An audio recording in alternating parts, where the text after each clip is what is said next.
उन्होंने मुझे पास बहुत दुख से बोला, मेरा पीए चोर है। बहुत हरामखोर है बोले, साला हेर फेरी करता है। मैं बोला तुमने कौन सा धान बेच के लिया था पैसे?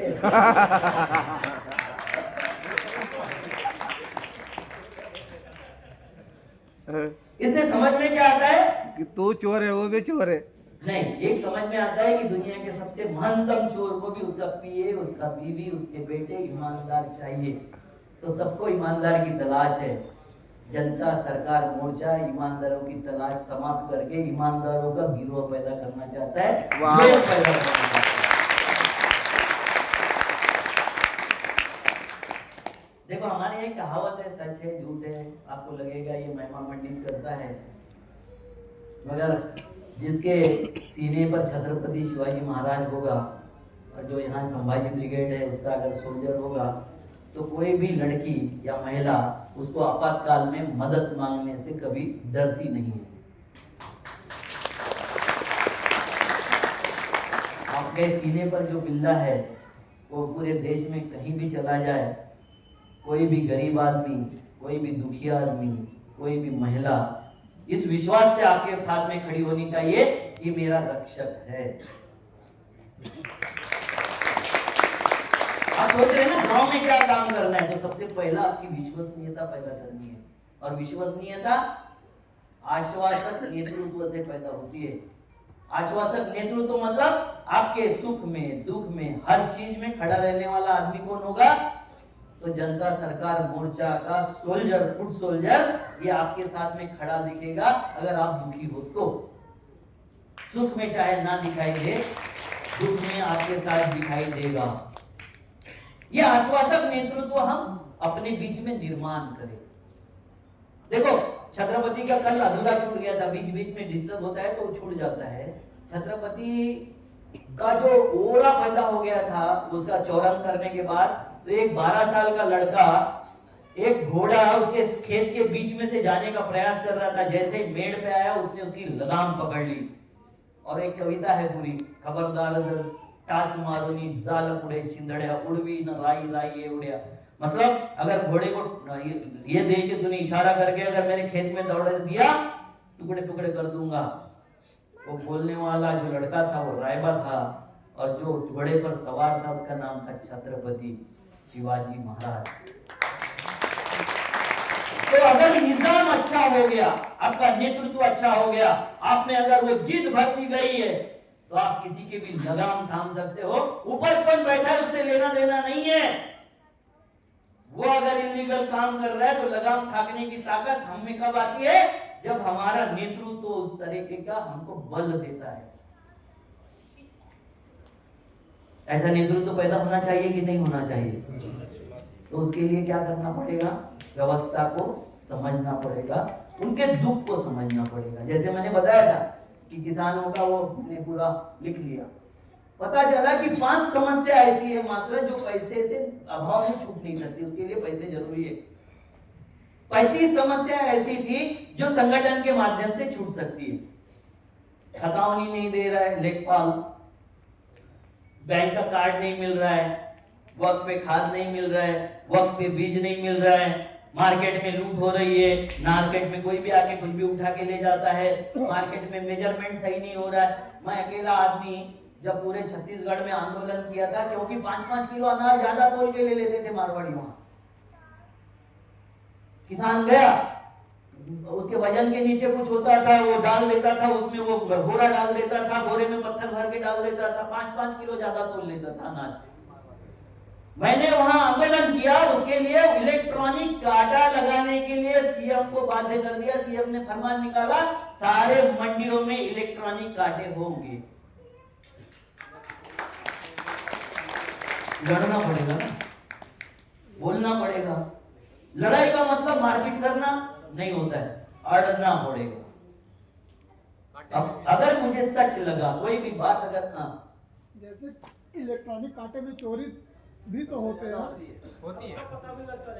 ईवीएम मशीन में भी चोरी होती है, बुलेट में भी चोरी होती है, बैलेट में भी चोरी होती है, मगर चोरी की पारदर्शिता बहुत ज्यादा हो जाती है। इलेक्ट्रॉनिक काटा अगर पहले जांच लो, आप उसके ऊपर सील है कि नहीं जांच लो।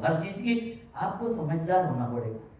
बच्चा बुरा हो सकता है कि नहीं, बच्चा माँ बाप को मार सकता है कि नहीं, अपमान कर सकता है कि नहीं, उसका उपाय बच्चे पैदा करना बंद कर दे, ये होगा कि संस्कार ठीक रखना, ये होगा। हमारे लोगों को बहुत दम्भ है, हमने अपने बच्चों को अच्छा संस्कार दिया। मैं एक बहुत ही जिम्मेवारी के साथ वाक्य बोलता हूं कि संस्कार देने की नहीं, लेने की चीज है। एक माँ अपने 4 बेटों को समान संस्कार देती है, देती कि नहीं? एक चोर हो जाता है, एक न्यायाधीश हो जाता है, जज हो जाता है, कैसे होता है कि नहीं? होता है। तो संस्कार ये लेने की चीज है, लेने की नहीं। बाप जब बोलता है चोरी करना पाप है, और वही बाप उसको बताता है वो कर्जा मांगने वाले आएगा ना, तो उसको बता देना घर में नहीं है, बेटा तुरंत समझ जाता है कि झूठ बोलना पाप तो है नहीं यार, झूठ पकड़े जाना पाप है। वो बेटा जाके वहां भी क्या बोलेगा? बाप ने कहा है कि वो घर में नहीं है, क्योंकि उसको झूठ बोलना आया नहीं है। सिखाया किसने? हमने। और हम क्या बोल रहे हैं? सच बोलना अच्छी चीज है, झूठ बोलना पाप है। उसका दिमाग नहीं मान रहा है, झूठ बोलने में उसका दिमाग मान नहीं रहा है, इसीलिए बताता है कि मेरा बाप अंदर है, तुमको बताने लगाया, घर में नहीं है। होता है कि नहीं? घर में होता है ना? ये नहीं होना चाहिए। अगर हमको बच्चे को सिखाना है, क्योंकि हम जैसा बिहेवियर अपने माँ बाप के साथ करेंगे, वही बिहेवियर पलट के हमारे साथ होने वाला है। जो आपको सिखाते गौ हमारी माता है, गौ हमारे लिए बहुत पवित्र है, हमारी संस्कृति के लिए बहुत पवित्र है, जरूरी है। मगर मैं उसका क्या करूं कि सावरकर ने बोला कि गौमांस खाना कोई बुरी बात नहीं है, गौ को मां के समकक्ष खड़ा करना बुरी बात नहीं है। ये सावरकर ने 6 सुवर्ण पाने नाम की किताब लिखा है, उसमें लिखा है। मैं अपने मन से कुछ नहीं बोल रहा हूँ, और हमको इसलिए सिखाने की जरूरत नहीं है क्योंकि मेरे घर में एक ही रूम का घर है मेरा, और मेरे घर में किसी गाय ने बछड़ा दे दिया और बारिश गिर रही है, बछड़े को कहां बांधेंगे आप? एक रूम के घर में आप अंदर लाके बांधोगे। ये आपको सिखाने की जरूरत है? किसी को समझाने की जरूरत है? नहीं। मगर उनको समझाने की जरूरत है जिनके माँ बाप वृद्धाश्रमों में पल रहे, वो हमारे आपके नहीं। पुणे की जो संस्कृति डेवलप हुई है, जिसको ये पवित्र संस्कृति बोलते हैं, उसमें माँ बाप को डस्टबिन कहते हैं, लड़के लड़कियां एक दूसरे को, कि तेरे घर में कितनी डस्टबिन है, मतलब कितने बुजुर्ग है। ये हमारी संस्कृति है? ये हमारी सभ्यता है? जो सभ्यता नहीं है वो लोग आपको सिखा रहे हैं, जिनके पास सभ्यता और संस्कृति कुछ नहीं बची, वो आपको सिखा रहे हैं गौ को माता बोल। किससे क्या सीखना जरूरी है कि नहीं है? एक क्रिमिनल से, एक गुंडे डकैत से, एक बलात्कारी से आप सभ्यता के और संस्कृति के लेक्चर लोगे क्या? मैं यहाँ पूरा दारू पिया हूँ, तोड़ रहा हूँ, और मैं व्यसन मुक्ति का आपको लेक्चर दे रहा हूँ, कैसे लगेगा?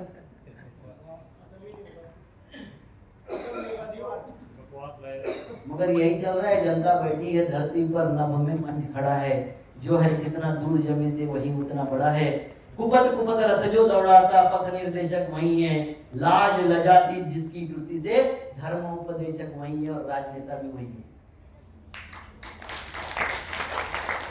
ये कैसे हो गया? इस तरीके से हो गया समाज, इस तरीके से कैसे बह गया? क्योंकि चाणक्य ने कहा था, मैं चाणक्य को बहुत मानता नहीं हूँ, वो वास्तविक था ये भी मुझे मान्य नहीं है, मगर बात अच्छी कही। उन्होंने कहा था कि इस देश का अहित होगा तो दुर्जनों की दुर्जनता से नहीं, सज्जनों की निष्क्रियता से होगा।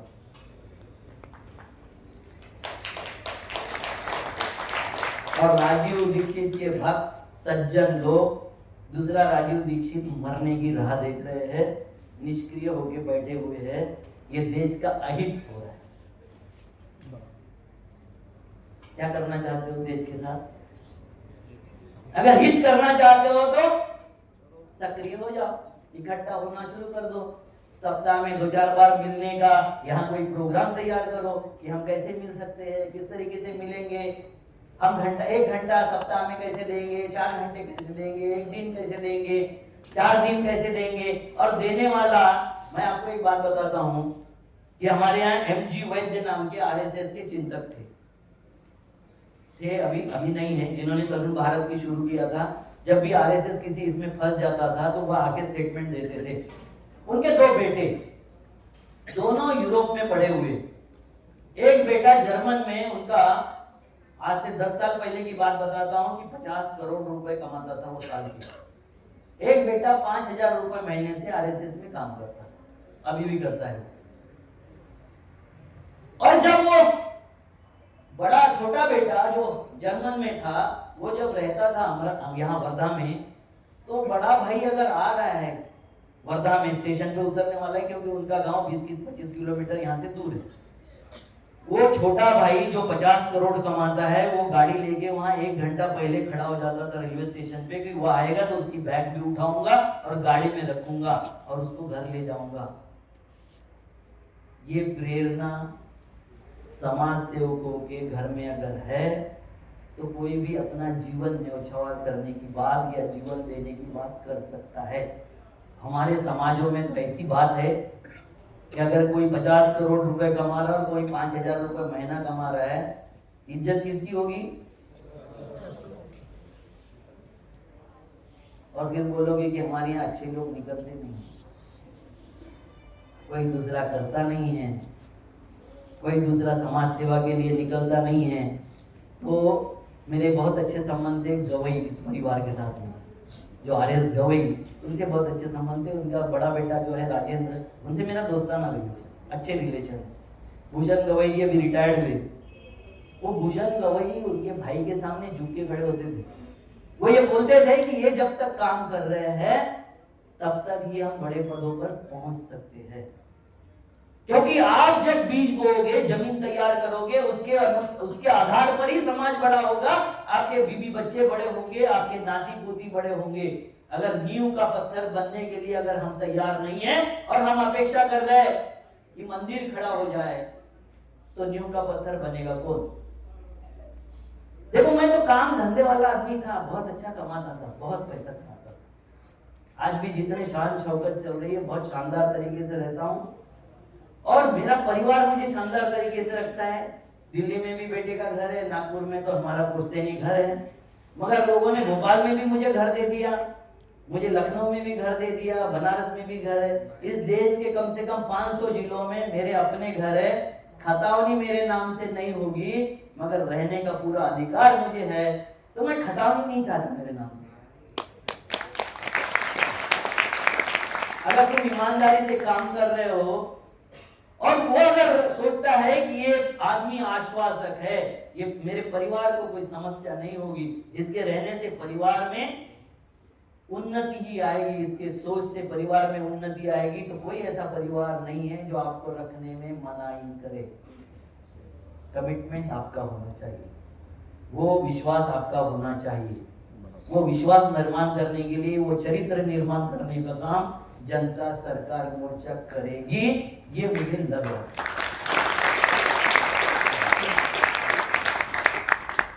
हमारे पुरखों ने, हमारे लोगों ने हमको कुछ अधिकार दिए। 73वीं घटना दुरुस्ती 73 और 74 एक ग्राम को अधिकार देती है। कितने लोगों ने पढ़ा है 73, 74 अमेंडमेंट? एक, हम गांव में जाना चाहते हैं, गांव के काम करना चाहते हैं, हमको किसी को पता नहीं। 2, 3, कितने? 4, 5, कितनी संख्या हुई? 5। कितने में? 500 में 5, कितना परसेंटेज हुआ? 1%। तो ये तो ऐसा ही हुआ ना कि जैसे तो बोलते हैं, मैंने एक मेरे दोस्त ने बोला, अविनाश तो ये समझता नहीं है क्या? बोला क्या? तो पहले मुसलमान 2-2 बीबियां, 4-4 बीबियां करते। तो मैं बोला कितने मुसलमानों को जानता है? तो उसने नाम गिनाया 10। मैं बोला उसमें किसको दूसरी बीवी है? चौथी छोड़ दे, दूसरी किसको है? बोला एक को भी नहीं है। तो साला बकवास क्यों कर रहा है? और मैं बोला उससे ज्यादा मैं गिना देता हूँ हिंदुओं में है। अब क्या बोलेगा? पढ़े दूसरा, हम तो व्हाट्सएप ज्ञान पर अपना पेलते रहेंगे, व्हाट्सएप ज्ञान पर हम विरोध करते रहेंगे, व्हाट्सएप ज्ञान पर हमारा ज्ञान बताते रहेंगे। अब इतने सारे एक्टिविस्ट हो, आप समाज को बदलने निकले हो, देश को बदलने निकले, इनको 73, 74 अमेंडमेंट जाते वक्त हर एक के हाथ में थमा दो। 29 मंत्रालय आप आपके मर्जी से अपने गांव में चला सकते हो। अगर गांव ने रेजोल्यूशन ले लिया, गांव ने रेजोल्यूशन ले लिया, सरपंच ने एक रेजोल्यूशन ला लिया, सरपंच मतलब सरकार और ग्राम सभा मतलब हम लोग शासन, हमने अगर रेजोल्यूशन ले लिया, एक भी मकान नहीं गिरेगा, सुप्रीम कोर्ट भी मकान गिरा नहीं सकता। एक पेड़ नहीं काट सकता, एक दवाखाना बिना इंस्ट्रूमेंट के रह नहीं सकता, एक स्कूल भी बिना टीचर के, बिना सिलेबस की रह नहीं सकती। अगर गांव इस बारे में रेजोल्यूशन ले ले तो हर गांव में जाकर ग्राम सभा को मजबूत करने का काम जनता सरकार मोर्चा करना चाहिए कि नहीं?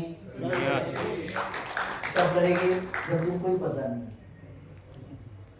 जब 500 में से 5 लोग हाथ खड़े कर रहे हैं और पूछ रहे कि गांव में हमको क्या करना चाहिए, लोगों के साथ में कनेक्ट होंगे, क्या करना चाहिए, जनता मोर्चा सरकार क्या कार्यक्रम लेके जाए, क्या लेके जाओगे? कांग्रेस को गाली, मोदी को गाली, अखिलेश को गाली, चौटाला को गाली, तुम क्या करोगे? वो तो दे ही रहे एक दूसरे की गाली, वो उसके माँ को देता है, वो उसकी माँ को देता है। हमारे लिए माँ तो कुछ नहीं है, गाली की चीज है हमारी माँ, तो मेरी नहीं है तो दूसरे की होगी? नहीं होगी। मगर कोई दूसरे को देता है तो, मुझे देता है तो मैं भी प्रयास करता हूँ कि उसको दे दो। मगर जब गांधी ने बोला था, गांधी से शांति से निकल गए, बौद्ध ने बोला था कि एक आदमी उनके सामने खड़ा हो गया और बहुत गाली बकने लग गया, बहुत गाली बकने लग गया। उन्होंने उसको पूछा, अच्छा हो गया? बोले आप कुछ बोल नहीं रहे। तो बोले तूने जो दिया वो तेरे पास है, मैंने तो लिया ही नहीं। इसमें एक छोटी सी कथा सुनाता हूं। ये इंजीनियरिंग कॉलेज रायपुर की कथा है। उस इंजीनियरिंग कॉलेज में सीनियर लड़के बैठे हुए थे, पहले क्लास में, पहले फर्स्ट ईयर में एडमिशन लिए लड़कों की रैगिंग ले रहे थे। अभी तो इलीगल हो गई रैगिंग, उस वक्त चल रही थी, 10-15 साल पहले की बात बता रहा हूं। रैगिंग ले रहे थे और फिर उन्होंने एक उनमें से लड़का था, वो 2-3 लड़कों को खड़ा करता था और उनको भरकस गाली देता था, पूरी भड़ास निकाल देता था उन 3 लड़कों के सामने। अब वो 3 लड़कों को उसने गाली दे दिया, जितनी देना था पूरी दे दिया और बाद में उनको पूछा कि आपका क्या कहना है? तो उन्होंने बोला I don't know Hindi sir.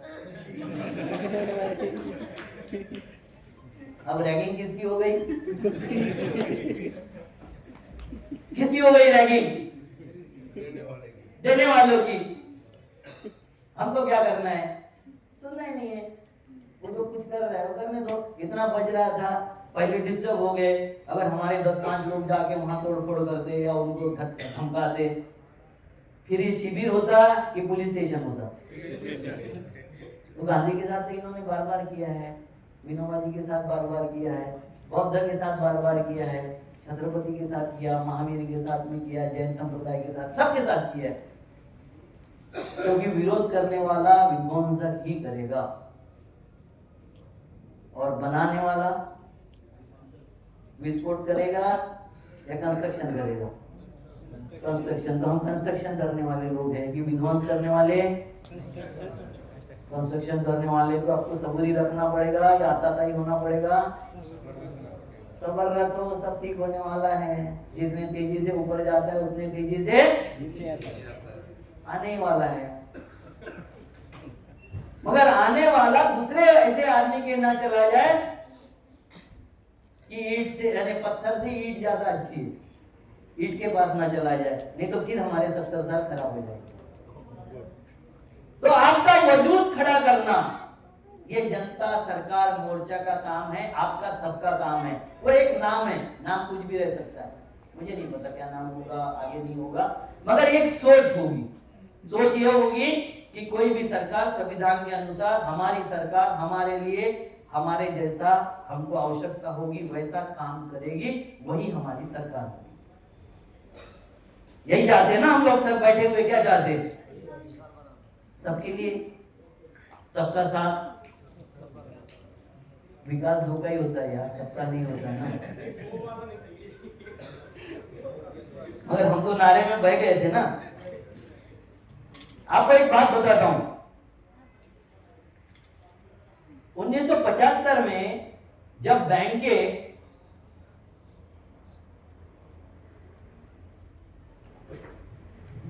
Deposit मांगती थी तो किसानों के घर घर जाती थी। कितने लोग हैं यहाँ 75 के पहले वाले, हाथ खड़े करें।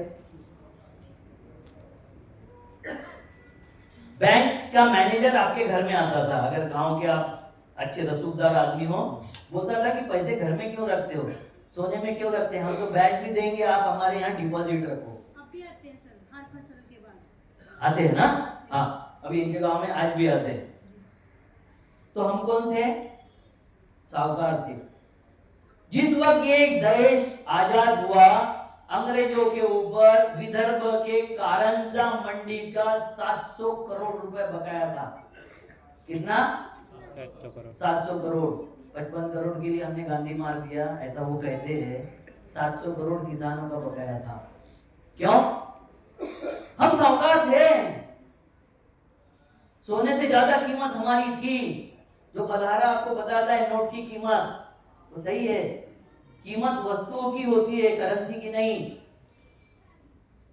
सोने की कीमत कभी डाउन होती है? नहीं होती है। चांदी की नहीं होती है।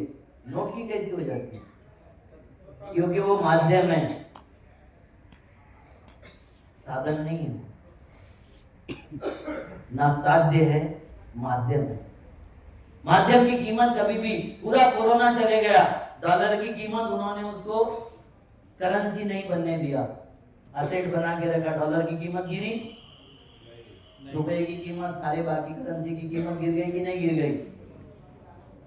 हमारे जब लेते थे बैंकों से, खरीदी करते थे 1947 के पहले, मेरे दादा का बताया हुआ है, तो 36 ग्राम सोना आता था 1 क्विंटल कपास के विरोध में। अभी आधा ग्राम सोना नहीं आता है।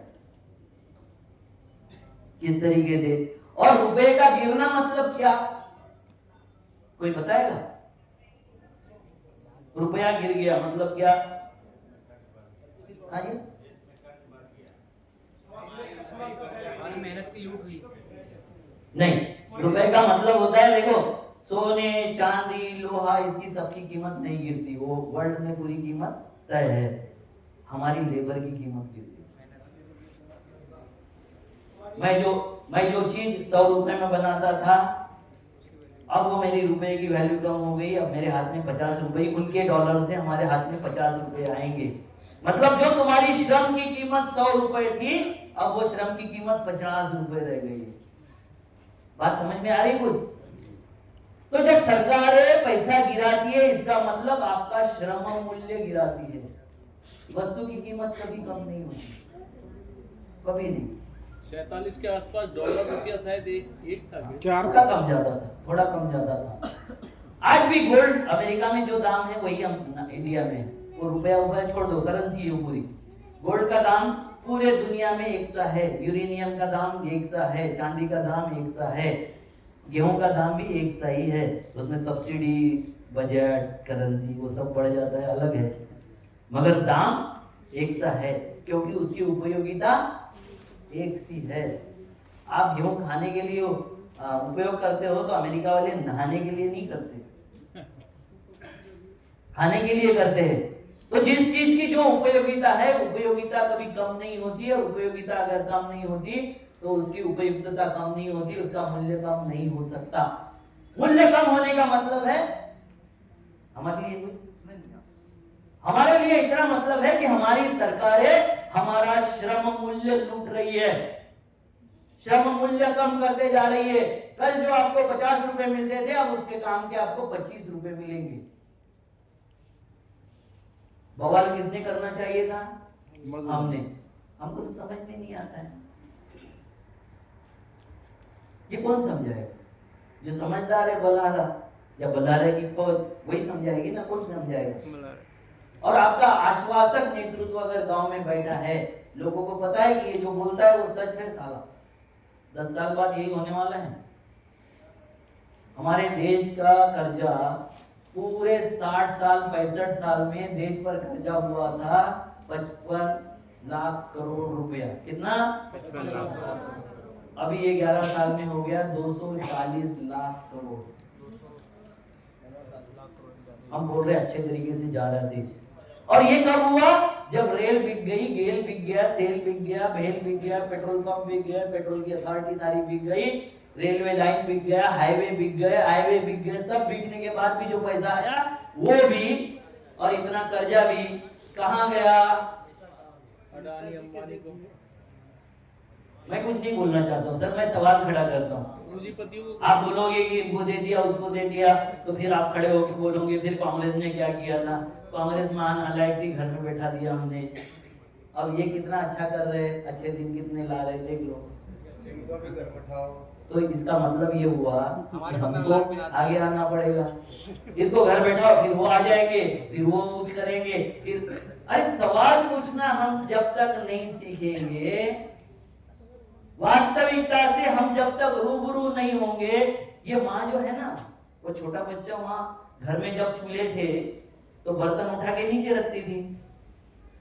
तो बच्चा अगर बास में खेल रहा है तो माँ ले जाके उसका हाथ छुआ देती थी बर्तन से। ऐसे ही करते ना, बर्तन से हाथ छुआ देती थी। वो आने वाले सबको ज्ञान बांटता था कि बहुत गर्म है, हाथ नहीं लगाने का।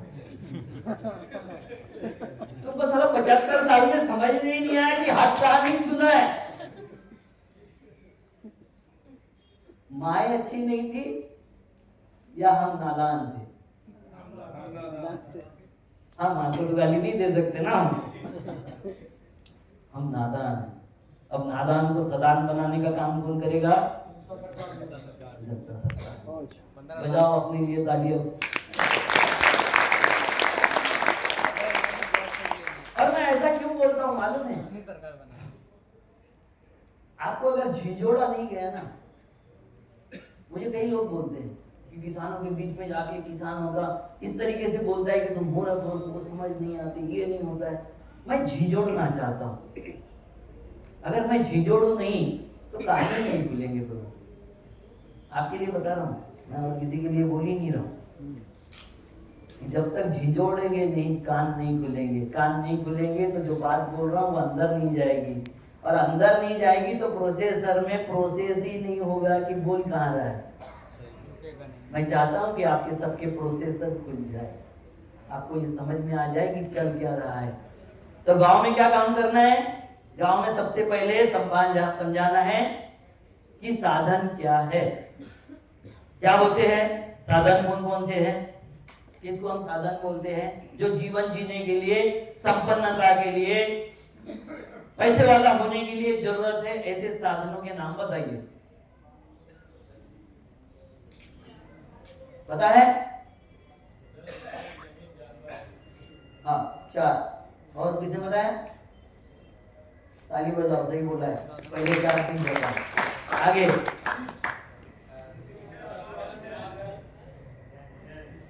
साधन नहीं, कोई नहीं। देखो, जल, जंगल, जमीन, जानवर, माइंस, मिनरल्स, खनिज संपदा, माइंस, मिनरल्स और श्रम, ये संसाधन है। अमेरिका जहां अफगानिस्तान में डाका डालता है, वो इसलिए डालता है कि वहां का लोहा, मैग्नीज उसके हाथ में आ जाए। अमेरिका मध्य एशिया में सारे कंट्री जो है वहां उपद्रव निर्माण करता है कि वहां का पेट्रोल मुफ्त में मिलता जाए, वो दाम तय करे। सारी लड़ाइयां किस बात के लिए चल रही है? संसाधनों पर कब्जे के लिए लड़ाई चल रही है।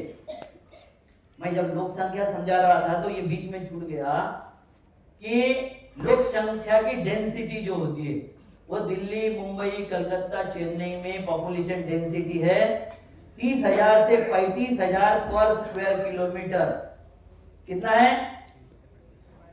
30 से 35,000 स्क्वायर किलोमीटर। और छत्तीसगढ़, झारखंड, उड़ीसा, नॉर्थ ईस्ट के सारे राज्य, अंडमान निकोबार में पॉपुलेशन डेंसिटी है 65 से 165। संसाधन कहां पर है? जहां डेंसिटी कम है वहां संसाधन, और गरीबी कहां है? संसाधनों से पैसा आना चाहिए था, संपन्नता आनी चाहिए थी, या गरीबी आना चाहिए थी? पैसा आना चाहिए सर। तो जहां संसाधन है वहां गरीबी है, जहां पॉपुलेशन कम है वहां गरीबी है, और जहां संसाधन नहीं है, पॉपुलेशन ज्यादा है, सारी समस्या है वहीं पर है, मगर वहां अमीरी ज्यादा है। क्या समझ में आया? हम मूर्ख हैं। ये क्या बात बोल दी है? और क्या? मूर्ख नहीं, हमें समझ नहीं उस बात की। संसाधनों को लूटकर दिल्ली, मुंबई, कलकत्ता, चेन्नई चल रही है। आपके बच्चे भाग के वहां चले जाते हैं, यंग जनरेशन की श्रम की लूट हो गई। आपके यहाँ के पेड़ तोड़ के उनके बंगले बन रहे हैं, उनके फ्लैट बन रहे हैं। आपके यहाँ की बालू को लूट के उनके महल खड़े हो रहे हैं। आपके यहाँ के जानवर लूट के उनके दीवारों पे सजावट का सामान बन रहे हैं। और हमको समझाया जा रहा है पॉपुलेशन इज द प्रॉब्लम, और पॉपुलेशन मुसलमान ज्यादा करते हैं, फैलाते हैं, इसलिए मुसलमानों को सबक सिखाना है। जिगरा और समझ नहीं है।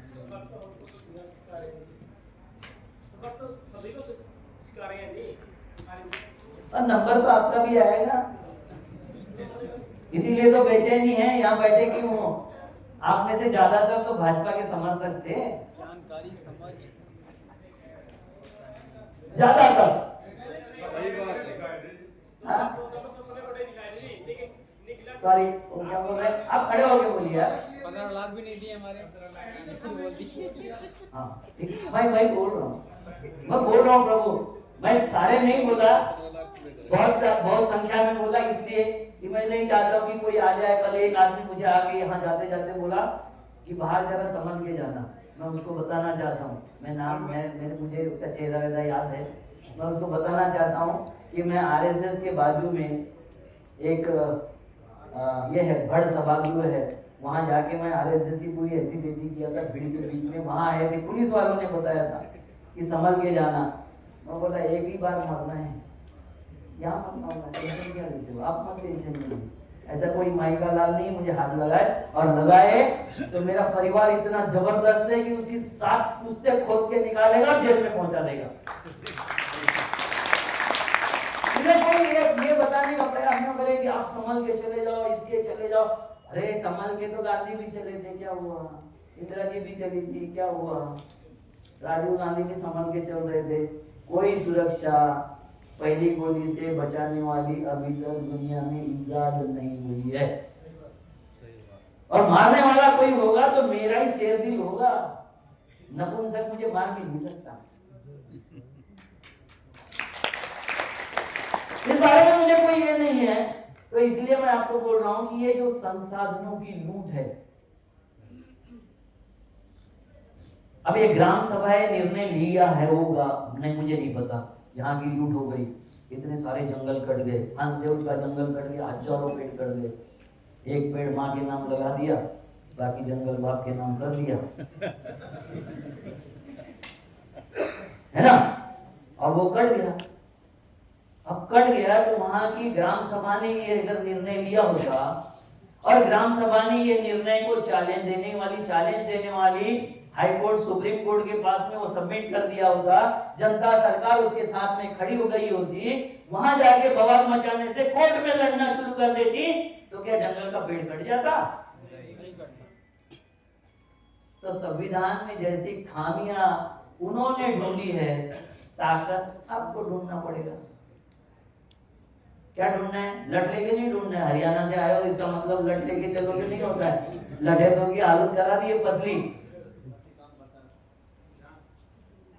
सर मैं बिहार से हूँ, जी सर। और अभी भागलपुर जिला में जी सर। 1020 एकड़ जमीन अडानी को दिया गया है। तब उन लोगों को अगर हम समझा सके तो वो भी आवाज उठा सकते हैं बिल्कुल उठा सकते हैं। और उसका अडानी के बाप की जमीन है, नहीं जमीन तो हमारी मोदी के बाप की जमीन है, नीतीश के बाप की जमीन है, सरकार की जमीन है, हमारे पुरखे देखे के बराबर हमारे भी।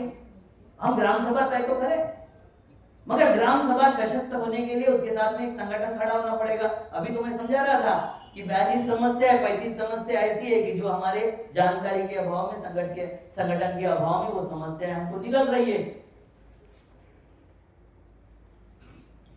एक दो लोग बोलते हैं तभी तो वो हम पे हावी हो जाते हैं, जहाँ इकट्ठे हो जाते हैं तब वो पीछे हट जाते हैं, भाग जाते हैं, पीछे हट नहीं जाते, भाग जाते हैं। भाई किसानों के कानून समझाने के लिए कितना प्रयास किया मोदी सरकार ने, उनको खालिस्तानी बोला, देशद्रोही बोला, उनको आतंकवादी बोला, सब कुछ बोल दिया ना। बाद में बोला मैं समझाने में कम पड़ गया, मैं वापस ले रहा हूँ। अबे अच्छे थे तो वापस क्यों ले रहा है, और बुरे थे तो लाया क्यों था?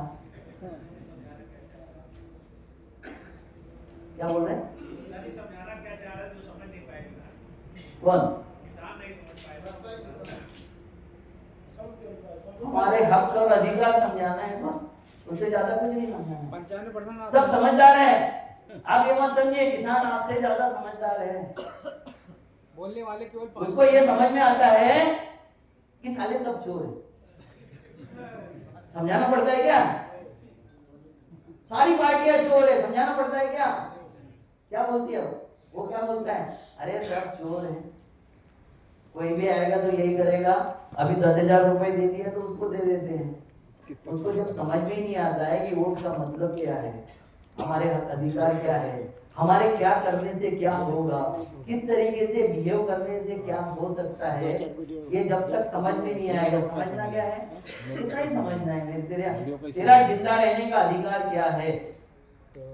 हर एक व्यक्ति को ये समझ में आना चाहिए। मैं किसी को भी पूछ सकता हूँ कि आप जिंदा क्यों हो, आप क्यों जी रहे हो? कोई बोलेगा, देखो कैसे छिछलेदार सवाल है, जवाब आते हैं हमारे। मर नहीं रहा हूँ इसलिए जी रहा हूँ, माँ बाप ने गलती किया इसलिए जी रहा हूँ, माँ बाप ने पैदा कर लिया इसलिए जी रहा हूँ, समाज के लिए जी रहा हूँ, बीवी के लिए जी रहा हूँ, माँ बाप के लिए जी रहा हूँ, बच्चों के लिए जी रहा हूँ। उसको एक सवाल मैं पूछता हूँ, ये सब मर जाएंगे तो तू मरेगा? नहीं तो किस लिए जी रहे? अपने लिए। जीने का मकसद समझ में आ जाए, बात खत्म। फिर वो मकसद के लिए लड़ना उसको सिखाना नहीं पड़ता है।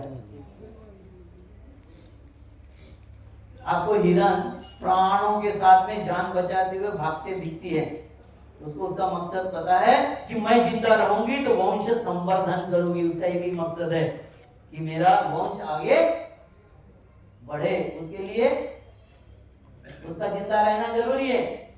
जानवर को समझ में आ गया, पेड़ को समझ में आ गया कि मेरा जिंदा रहना है तो मुझे बीज पैदा करने पड़ेंगे।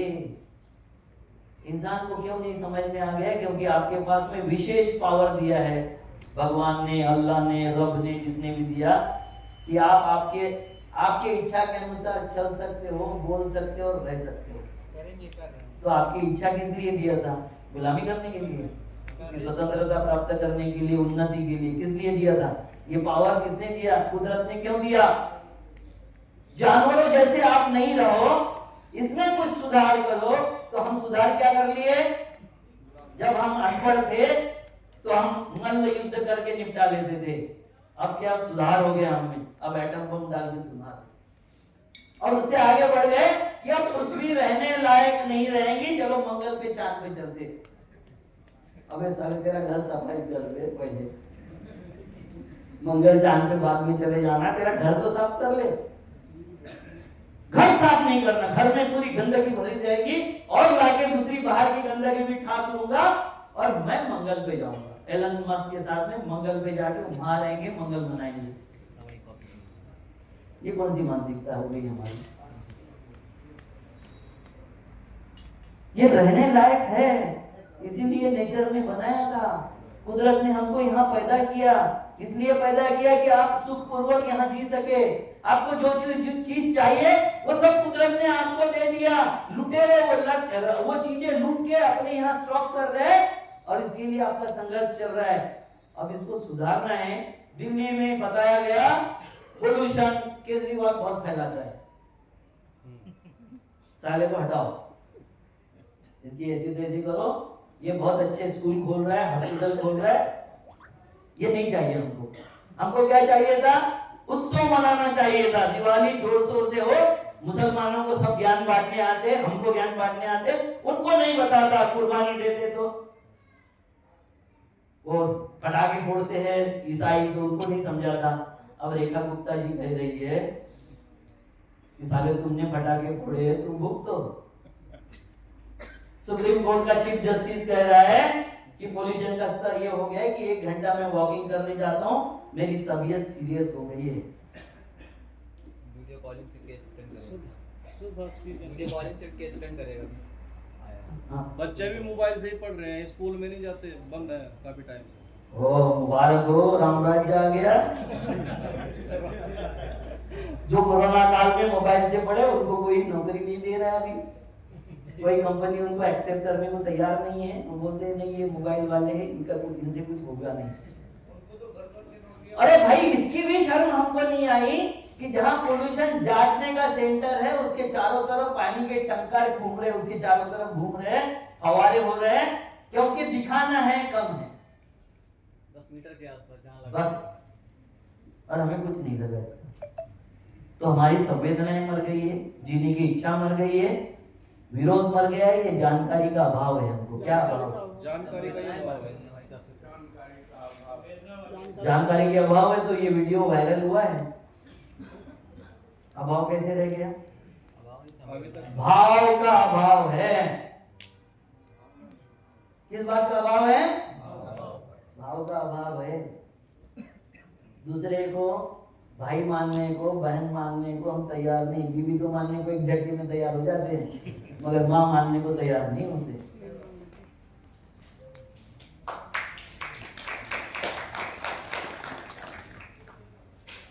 समस्या कहाँ है?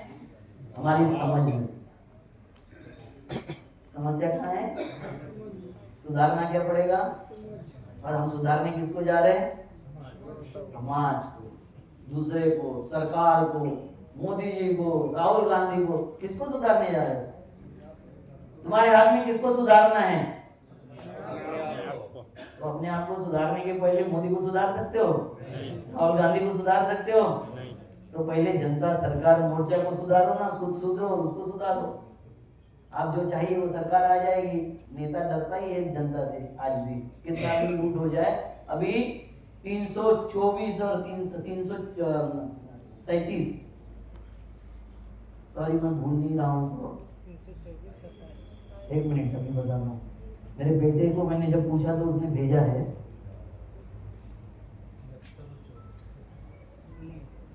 324 और 327। इसमें सुप्रीम कोर्ट में विवाद खड़ा है।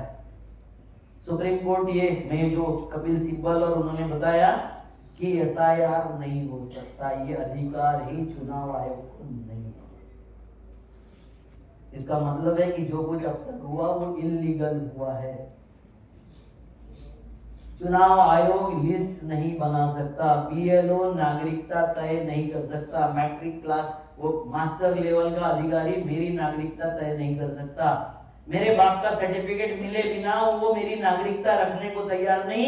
ये घटना बाह्य है, मानवीय संविधान के विरोध में है। आसिफ मुनीर का अभी संविधान जो बदला है उसको ज्यादा अधिकार दिया तो यूएनओ पूरा लग गया पाकिस्तान के पीछे कि ये नहीं चलेगा, मिलिट्री को इतने अधिकार नहीं दिए जाएंगे, चुनाव आयोग को इतने अधिकार कैसे दिए गए और हम क्या कर रहे थे।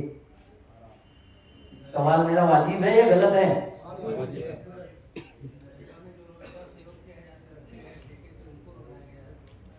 हम बोल रहे हैं जड़ में मट्ठा डालो, हम बोल रहे हैं जड़ में मट्ठा डालो, आप बोल रहे हैं ये कांटे मुझे चुभते हैं रास्ते से जाते हुए, तो इसका क्या करे?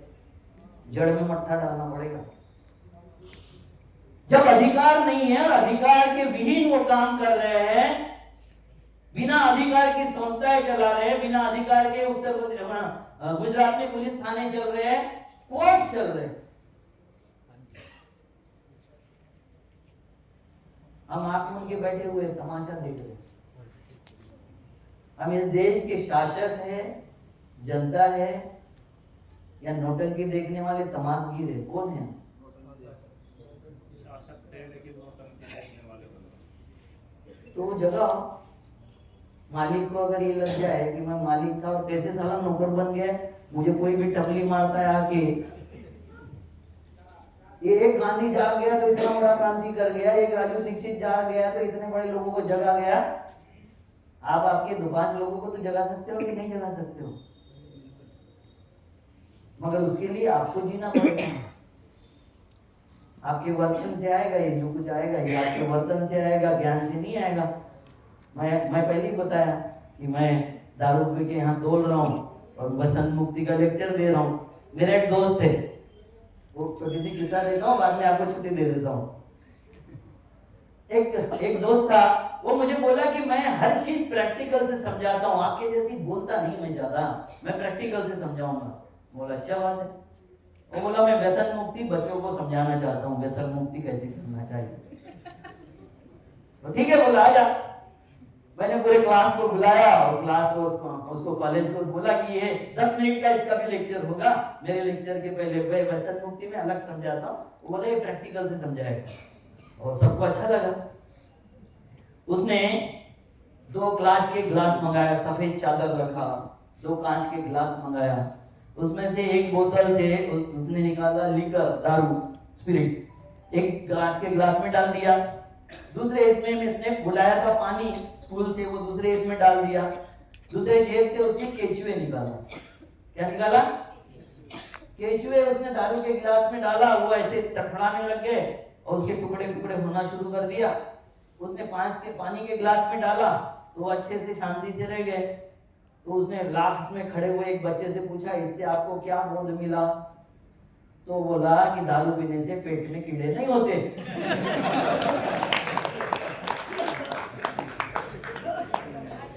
दिखा लो प्रयोग करके।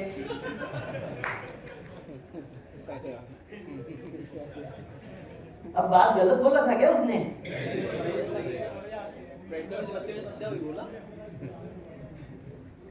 सही बात बोला, कीड़ा ही मार के दिखाया था उसे। ये हालत है। ये हालत इसलिए है क्योंकि हमारी सोच, देखो इंसान की 2 जरूरतें फिर से बताता हूँ, एक भौतिक और एक भावनिक। प्यार, मोहब्बत, न्याय।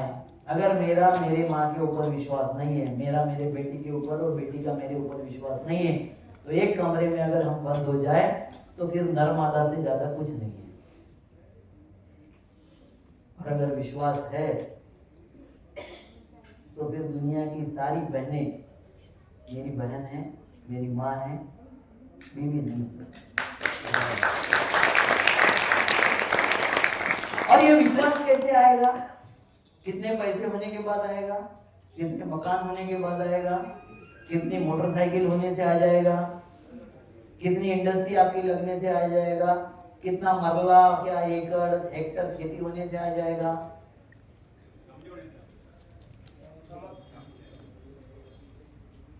और समझ कितने खेती होने से आएगी पापा जी? ये दोनों चीजें अलग हैं। हम दोनों जब मिक्स करते हैं तो फिर हमारी समस्याएं शुरू हो जाती है। वो चीज चाहिए कि नहीं चाहिए? बिल्कुल चाहिए, 100% चाहिए। और ये कितना चाहिए? ये हद से ज्यादा चाहिए। ऐसा कोई आदमी नहीं है कि जिसको थोड़े देर के लिए विश्वास कर लो और बाद में अविश्वास कर लो। ऐसा कोई आदमी चाहता है? थोड़ी देर के लिए बीवी से प्यार कर लो। मैं अभी हर वक्त बताता हूँ ये किस्सा, आपको भी बता देता हूँ कि कैसे सुपरसीड कर जाता है, भावनाएं कैसे सुपरसीड करती हैं। मैं घर से जिस दिन निकला उस दिन मेरे बीवी का जन्मदिन था। वो तो नहीं है अभी, बीवी तो एक्सपायर्ड हो गई मेरी 4 साल पहले। तो मैं घर से जिस वक्त निकला तो उसका जन्मदिन था। तो जन्मदिन के दिन मैंने उसको बोला कि मैं दोपहर में 12 बजे के पहले वापस आ जाऊंगा, अभी बाहर जा रहा हूं, और दोपहर में खाना साथ में खाएंगे और रात में हम कहीं बाहर जाएंगे, बाहर होटल में खाएंगे। ठीक है, जेन्युइन प्राइस था, मेरा वो ये था, प्रॉमिस था, अच्छा प्रॉमिस था ना। मैं जिसके साथ में गया उसका झंझट इतना बड़ा था कि वो उसमें 4-5 बज गए मुझे। मैं वहां से निकला तो मुझे सनसना की भूख लगी हुई थी। मैं भूल गया था जन्मदिन वन्मदिन सब भूल गया था। और मैंने वहां से निकलते ही फोन किया कि खाना तैयार करके रखना, मुझे बहुत भूख लगी। उसने फोन पे मुझे बोला आई लव यू। मुझे लगा ठीक है भाई, बोल दिया। आई लव घर में आया, प्रेम घर में आया नहीं, हम बोलते ही नहीं। बीवी से प्यार जरूर करते हैं मगर बोलते नहीं आई लव यू, शर्म आती है। अगर है प्यार तो जताओ। 4 लोगों के सामने नहीं जता सकते, अकेले में जताओ, मगर जताना बहुत जरूरी है। घर में आया, देखा सारा पूरा शांत पड़ा हुआ है, वो भी कहीं बैठे हुई है बेडरूम में। मैंने फिर से उसको बोला कि खाना लगा दे, फिर वो बोलती है आई लव यू। मैं गया रूम में, हाथ पैर यानी कपड़े निकाला बाहर के, घर के कपड़े पहना, हाथ पैर धोया, आके डाइनिंग टेबल पर बैठ गया, बोला खाना। वो बोले आई लव यू। अब मैं चिड़चिड़ा गया, मैं लड़ने के मूड में आ गया कि मुझे खाना चाहिए और ये क्या बवाल मचा के रखा है इसने।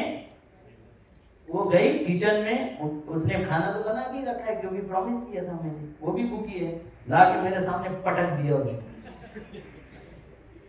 फिर मेरे तेवर चढ़ गए, कुत्ते को खाना दे रही है, अपने पति को दे रही, किसको खाना दे रही है, इस तरीके से देगी। उसने बताया तूने बोला था 12 बजे आएगा, आज मेरा जन्मदिन है।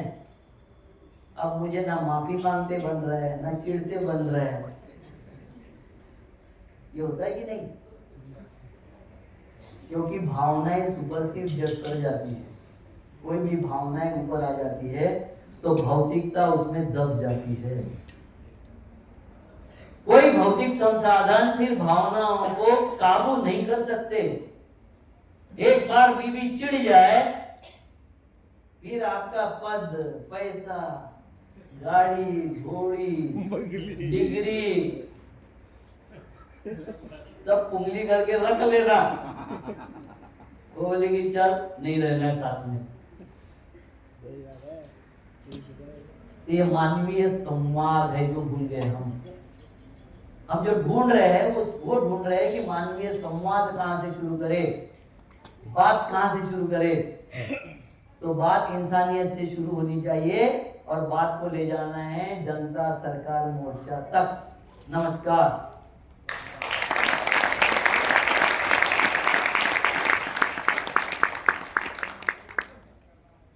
अरे मां किती वेळ झाला बोलतोय, इनके लिए ताली बजाओ।